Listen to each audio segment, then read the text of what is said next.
हरि शरणम। छांदोग्य उपनिषद में एक आख्यायिका है। प्रवाहन नामक पंचाल देश के अधिपति ने अपने पास आए श्वेतकेतु नामक विप्र कुमार से 5 अर्थों का प्रश्न किया था। कर्मियों का गंतव्य देश कौन सा है? पुनरावृत्ति का प्रकार कैसा है? इस लोक को जो प्राप्त नहीं होता है वह कौन है? देवयान तथा पितृयान का भेद क्या है? और पंचमाग्नि में आहुत जल की पुरुष देह प्राप्ति का प्रकार क्या है? ये 5 सवाल श्वेतकेतु न जानकर अपने पिता गौतम के निकट जाकर खेद व्यक्त करने लगा। पिता भी इन सब प्रश्नों का न समझकर प्रवाहन के निकट गए। प्रवाहन ने उनकी यथाविधि पूजा करके वित्त दान देने को चाहा, परंतु उन्होंने प्रवाहन से उक्त 5 प्रश्नों के उत्तर की भिक्षा मांगी। प्रवाहन ने कहा, हे गौतम, इस संसार में स्वर्ग, मेघ, पृथ्वी, पुरुष और स्त्री ये 5 अग्नि हैं।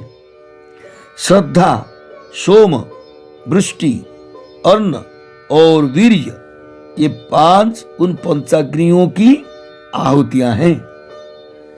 और देवगण इसमें होता है। भूत सूक्ष्म वेष्टित जीव का स्वर्ग प्राप्ति के लिए देवताओं से प्रक्षेप ये होम है।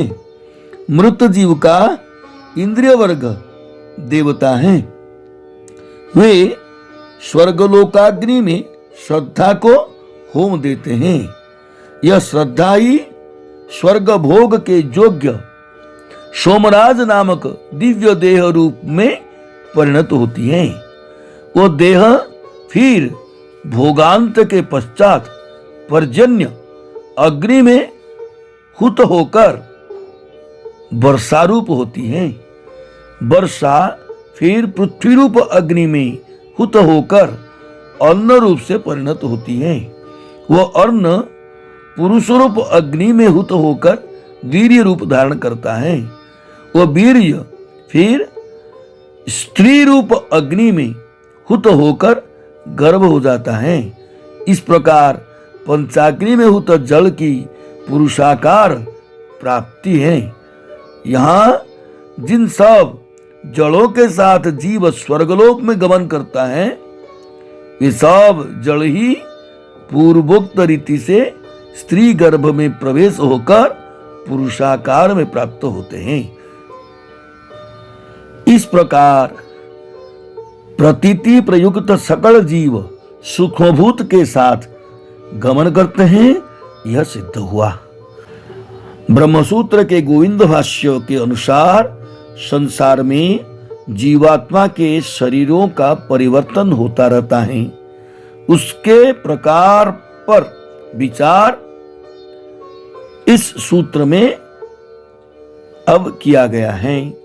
संशय यह उठता है कि परलोक जाते समय जीवात्मा सूक्ष्म भूतों के साथ जाता है या अकेला जाता है।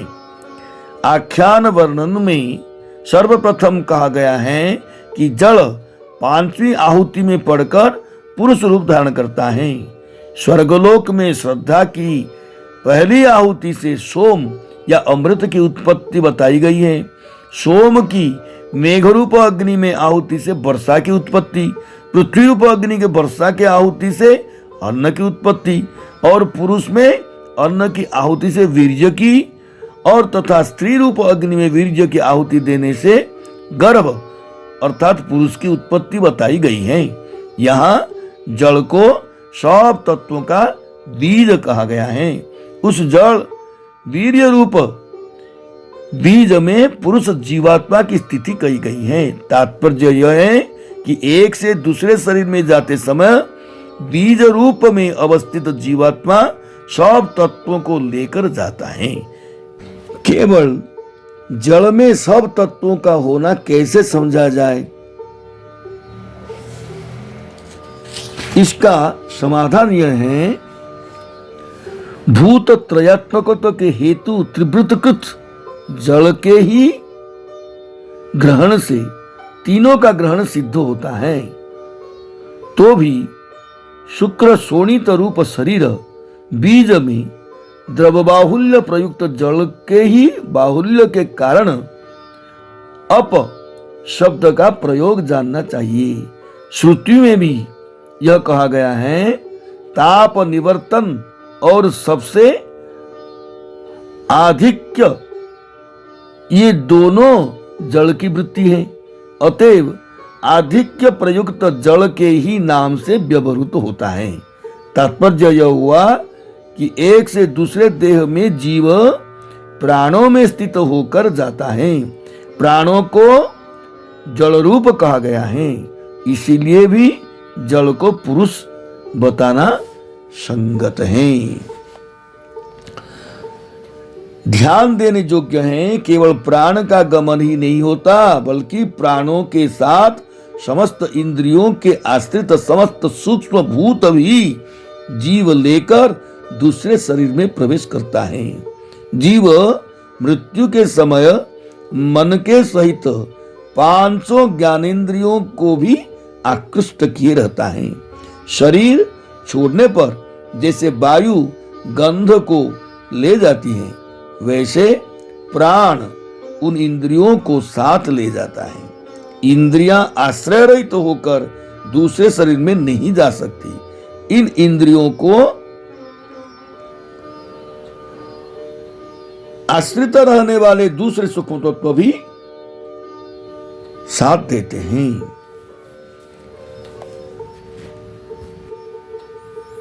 बृहदारण्यक में कहा गया है कि मरण काल में वाणी अग्नि में विलीन हो जाती है और प्राण वायु में विलीन हो जाता है।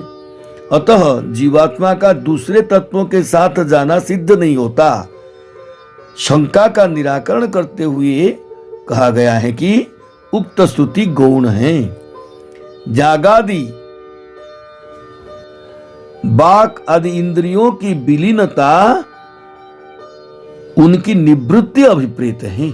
जीवात्मा समस्त सूक्ष्मभूतों के साथ दूसरे शरीर में गमन करता है। श्रद्धा नाम से संकल्प में रहने वाले जड़ आदि समस्त सूक्ष्म तत्वों का ग्रहण किया जाना चाहिए। जीव की गति अंतिम संकल्पानुसार होती है, वह प्राण के द्वारा होती है। प्राण को जलमय कहने से समस्त सूक्ष्म तत्व भी उसी प्राण के साथ जीवात्मा के साथ जाते हैं। बृहदारण्यक में कहा गया है कि सकाम भाव से शुभ कर्म करने वाले जब स्वर्ग में जाते हैं तो देवता उनका भक्षण करते हैं।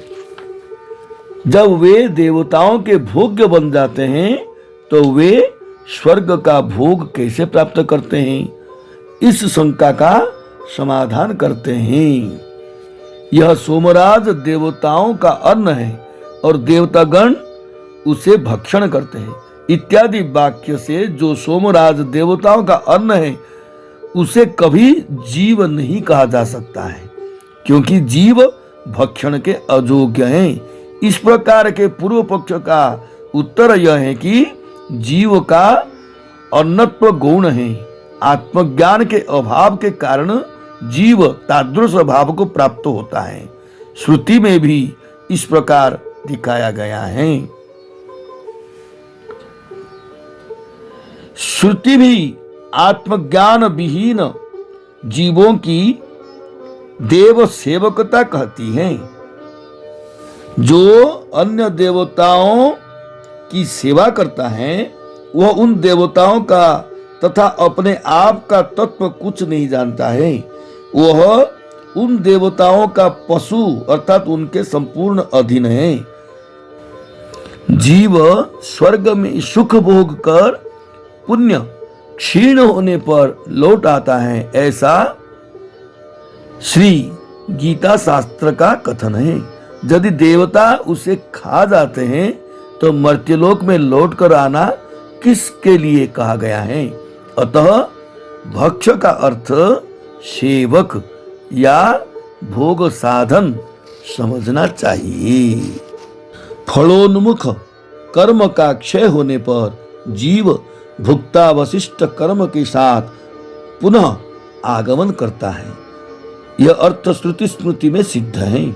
चंद्रलोक में सुख भोग के लिए इस लोक में शुभ पुण्यमय जो समस्त कार्य किया जाता है, यहाँ भोग के द्वारा उसका क्षय होने पर भोग क्षय निमित्त शोकानल में जीव का भोग देह विलीन होता है और सुतरां जीव उस समय बीज रूप में रहने वाले अफलोन्मुख भुक्तावशिष्ट कर्म के साथ इस लोक में पुनर्बार आगमन करता है।